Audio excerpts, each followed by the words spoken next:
Ukulima ndio imebaki na pesa. Ukulima ndio imebaki na chakula. Wewe kama ni mtoto ambaye umesoma na uko na cheti chako na umekosa kazi, rudi kwa mchanga, kwa sababu mchanga haiwezi kukuitisha cheti ya form 4 ama university. Mchanga haiwezi kukuuliza kama wewe ni mzee ama wewe ni kijana. Pia mchanga haiwezi kukudharau iseme haitakutolea chakula. Licha na ile ukame ambayo ilikuwa mrefu na ilikuwa ukame ambayo imemaliza mali na pia mashamba tulikuwa tumeshindwa kulima kwa sababu mito zilikuwa zimekauka, mifugo ilikuwa imeisha. Tunashukuru Mwenyezi Mungu, hii mwaka tumepata maji na hata ile mvua ilinyesha tuliweza kusukuma na kupanda chakula ambaye ni mazao ya kuuza, kupata pesa na pia kuweka kwa manyumba kama maharagwe.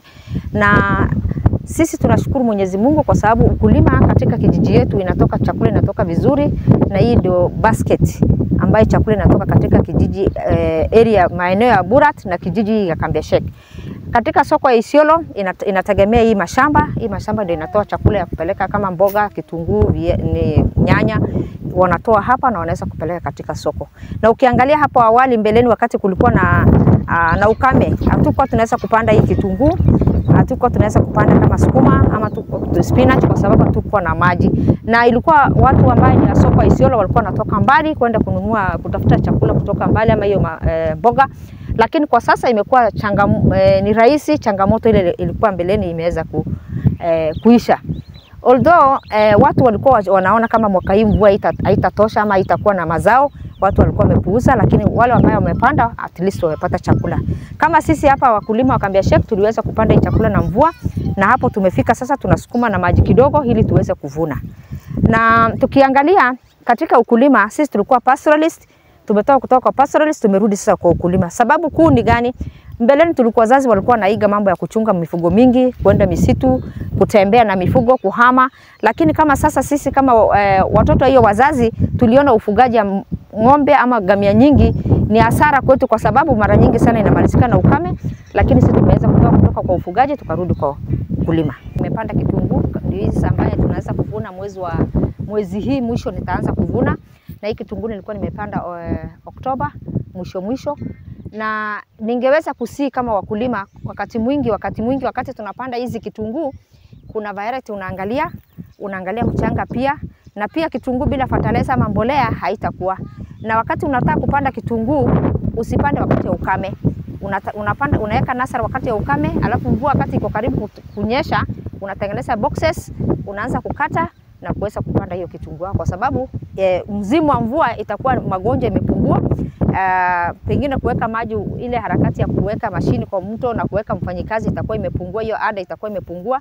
Na pia licha na hiyo unaweka pia mboga. Wakati mwingi tunaweka spinach na sukuma kwa sababu wakati unataka kununua pengine petroli ama unanunua gasi ya kuweka kwa mashini kutengeneza na kupika na maji, hiyo mboga ndio inakuwa inakutolea hiyo pesa kidogo ambayo unapalilia naye, unanunua naye gas ama petroli, ile gharama ya hali ya juu inaweza kupunguka.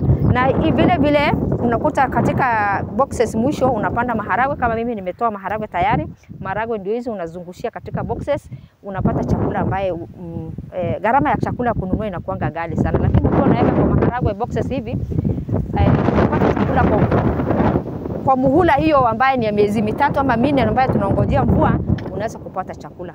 Ukiangalia maharagwe ni simple, unapata maharagwe kando ya mitaro na unapata hiyo chakula. Alafu vile tunapanda spinach na sukuma kwa sababu mara nyingi hata lishe bora tunapata sukuma ambaye haijapigwa dawa, wewe mwenyewe umetunza mboga yako, sukuma yako na spinach unatunza, na pia unapata kitunguu yako ambaye hujapiga dawa unapata katika shamba, kwa sababu ukivuna hii kitunguu kuna zile zitamea tu wakati utapalilia. Unapanda sukuma ama maharagwe nyingine unaweza kupata chakula ndani. Vile tunategemea wakati sana mvua inanyesha, ukiangalia iko karibu kukomaa wiki ya pili ya hii mwezi, na wakati tunatoa tumetarget ya kwamba soko si mbaya vile, tunaangalia hata soko ile wakati kitunguu haiko nyingi sana.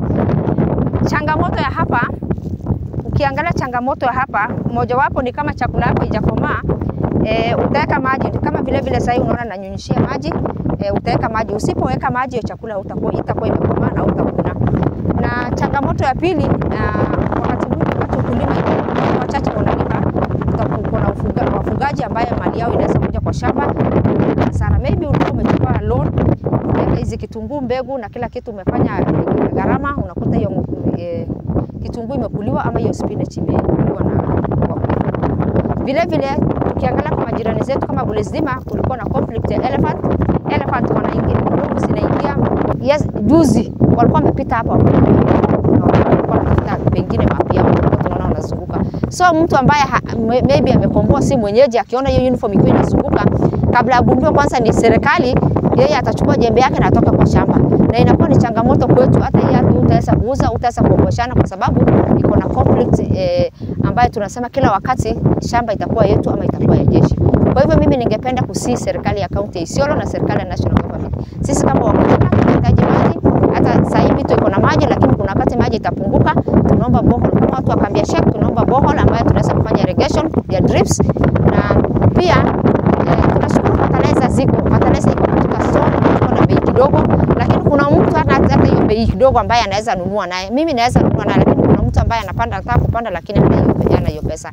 Fertilizer iangaliwe kwa undani, pia madawa iangaliwe kwa undani, ili mkulima ambaye ni mdogo ambaye hana nguvu ya kujinunulia mbegu na dawa aweze kupata mbegu nzuri, apate dawa ambaye hataweza kupulizia kila wakati, na pia fertilizer ishuke bei zaidi. Historia ya Isiolo ni kama Isiolo inasemekana ni area ukame ambaye haitoi chakula. Livelihood ya wanadamu inakuwa ni ngumu katika maisha.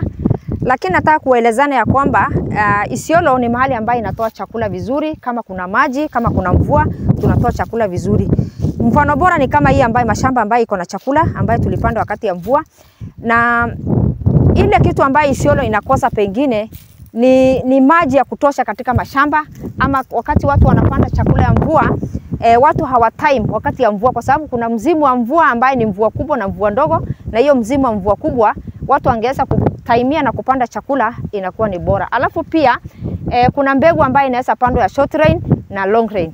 Tukiangalia wakulima wengi wanapandanga chakula, wanapanda tu mbegu namna hiyo bila kujua ni mbegu gani ambayo inatumika wakati ya mvua kubwa na mvua ndogo. Kwa hivyo nakumbuka nashukuru watu wa agriculture waliweza kututrain wakati ya mvua ndogo na mvua kubwa tunaweza panda nini. Na mimi wasia yangu ni ya kwamba kila mama ambaye akona jukumu katika nyumba yake, akona jukumu katika jamii ama katika county, wakati mvua inanyesha, kwa sababu mvua si kitu ya kupimiwa, si maji ya kutafuta na pesa. Mvua ni wakati mvua inanyesha, watu wanaweza panda chakula na wanaweza vuna. Na vile vile tukiangalia katika historia ya Borat, wakati mwingi sana tunaangalia tunasema sisi ni wanyonge, sisi ni maskini, na Kenya inafanya sisi tulia kila wakati namna hiyo ni aspect ya kuogopa katika ardhi ama katika eneo ya Borat. Wakati tuna mzimu wa mvua inapandwa ama tunatayarisha mzimu wa mvua, tunahofia kwamba hii ardhi si yetu. Tunashukuru sana wakati ile tumeamuliwa kesi katika kotini, lakini ni kama hiyo kesi imeamuliwa na imetoka, na tunaongoja National Land Commission itutolee ukweli na maneno vile ilivyo. Na pia sisi kama wananchi wa Borat tunafaa kuingia katika mashamba tulime, kwa sababu haki yetu imeamuliwa katika kotini na tumeweza kujua ya kwamba ardhi ni yetu. Hakuna hofu hiko, isipokuwa kama sisi wenyewe wananchi wa Borat tutakuwa tumejiweka hofu. Upande ya chakula, kwa sababu food security ni muhimu katika nyumbani na kina mama. Wakati chakula hakuna kwa nyumba, mama anapata hofu kubwa na anaweza kwenda kutafuta chakula mbali, ama anaweza enda kutafuta kibarua mbali, na unakuta hiyo mama wakati mwingi akikuja anakuta maji hakuna kwa nyumba, mama anaenda kutafuta maji, mama anaenda kutafuta kuni, na GBV inaanzia hapo. GBV hata si mtu wa nje kukupiga, mzee yako mwenyewe katika ndani ya boma, pengine akikosa chakula ama ameona boma haina chakula, huyo mzee anaanza kukupiga na kukudharau. Jambo ambaye hiyo mzee ataweza kuacha kukudharau ama kukupiga ni wakati utakuwa na chakula yako kwa nyumba, utavuna na ulime. Wakati utakuwa na pesa zako kwa nyumba, hapo GBV itapungua. Nikiangalia upande mwingine, sisi kama kina mama tumejiunga na VSLA, Village Saving Loan Association. Tunashukuru sana kwa sababu Peace Pastoralist Women hawakuwa wanajua mambo ya vikundi, lakini sasa hivi wameshika mambo ya vikundi. Unakuta watu wamejenga, watu wamenunua mashamba, watu wamenunua plot, wamefanya kazi yao nyingi, na watoto wasichana wakaweza kusomeshwa, kwa sababu wakati nyingi sisi hatuoni wasichana ni kama ni watoto, tunaona kama vijana ndio watoto. Lakini kwa sasa tumeangalia kwa upande zote, wamama wameweza kukamilika kusomesha watoto vijana na wasichana, na pia GBV imepungua katika nyumba, kwa sababu mama akona pesa kwa mfuko, akona chakula juu ya meza.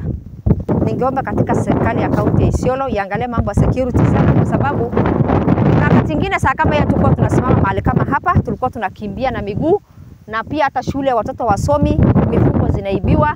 Lakini tunashukuru kwa sasa kuko na amani, although ile amani tuko naye, mifugo haibiwi kwa hali ya juu na hakuna msukosuko ndani ya manyumba. Tunaomba sasa ni vijana wapate kazi, kwa sababu vijana wengi wenye wanatuiba sisi katika area hii ni watoto wamesoma na wajapata kazi. Kwa hivyo ningependa katika kaunti ya Isiolo ama national government iangalie, kama sasa nimeona wameadvertise mambo ya kazi mtaani. Itakuwa imesaidia sana kijana ambaye amesoma na ameweza ako na cheti chake lakini hana mahali pa kwenda. Huyo mtoto akipata hiyo kazi, yule hajasoma pia apate hiyo kazi, at least mama atapumzika katika nyumba, na pia mashamba ambayo tunapanda sasa hii uhalifu ya kuibua itapungua, kwa sababu sisi tutakuwa tumepata pesa kidogo ya kusaidia nyumbani, na pia hiyo vijana watakuwa wanapata kitega uchumi kwao. Mimi ningependa kushukuru kwanza wakulima wenzangu, kwa sababu wanalima chakula ambayo inasaidia mtu yote mwenye ako katika Kenya ama katika Isiolo. Mimi ningependa serikali ya kaunti ya Isiolo waangalia sana ukulima ya Isiolo, kwa sababu hasa Borat wakati wanalima na maji, wakati wanafanya distribution ya mbegu sisi tupate mbegu, wakati wanafanya capacity building, mambo ya training, waweze kutrain wakulima ambayo wako Borat. Na pia tungeomba zaidi wakati sekta ya agriculture inatenga pesa, itenge pesa ya kushimba borehole, kwa sababu wakulima wakiwa na chakula wamelisha nyumba yao na wamelisha nchi ya Kenya, kwa sababu uti wa mgongo katika Kenya ni ukulima. Bila ukulima hatuwezi pata chakula. Kwa hivyo naomba serikali kuu na serikali ya kaunti ya Isiolo iangalie mashamba ya Borat inatoa chakula. Hii kijiji ni kambi yake, lakini inatoa chakula na inatoa mazao. Wakati wanafanya bajeti yao waangalia kwa usawa katika county, ni wapi inatoa chakula, ni wapi inafanya product ya cash crop, ni wapi inafanya product ya chakula ya mvua. Kwa hivyo tunapenda tu na tunaomba kama mama Isiolo, mconsider wakulima, mconsider fertilizer, mconsider mbegu, mconsider dawa, ili tuweze kushikana mikono kama wakulima na tuweze kung'arisha nchi yetu ya Kenya na kaunti ya Isiolo, watu wapate chakula kwa wingi. Watu wengi wanasema ukulima ni ile mtu mwenye hajawahi soma, ukulima ni ile mtu mwenye ana mahali pengine, lakini nataka kuambia vijana ambaye ni youth, ukulima ndio imebaki na pesa, ukulima ndio imebaki na chakula. Wewe kama ni mtoto ambaye umesoma na uko na cheti chako na umekosa kazi, rudi kwa mchanga, kwa sababu mchanga haiwezi kukuitisha cheti ya form 4 ama university. Mchanga haiwezi kukuuliza kama wewe ni mzee ama wewe ni kijana. Pia mchanga haiwezi kukudharau iseme itakutolea chakula. Mimi ningependa hata serikali ya kaunti ya Isiolo iangalia kwa youth, waweze kutrainiwa mambo ya ukulima, mambo ya agroecology, mambo ya kudivert ya kupanda chakula pamoja, kama vile tunapanda sahi nyanya na sukuma na vitu vingine, ili kijana ambaye ameanza kuingia kwa maidarati ama ameanza kujichukia katika maisha yake aweze kulima hii sukuma. Hii sukuma iko na miezi 2 na imechunwa. Na sasa kama unapata baada ya miezi 2 ukipanda chakula unapata chakula. Baada ya miezi 3 nyanya unaanza kuvuna. Baada ya miezi 4 umevuna kitunguu. Ni muda kiasi gani unapotesha kwa kuongea na kufikiria mawazo ambayo ni ya shetani. Kwa hivyo ningeomba youth wote warudi kwa mashamba, wale wako na mashamba ya maji na wale hawana wakomboe. At least county government ya Isiolo ipatie vijana grant waweze kuingia kwa mashamba walime, kwa sababu ukulima haina ubaguzi.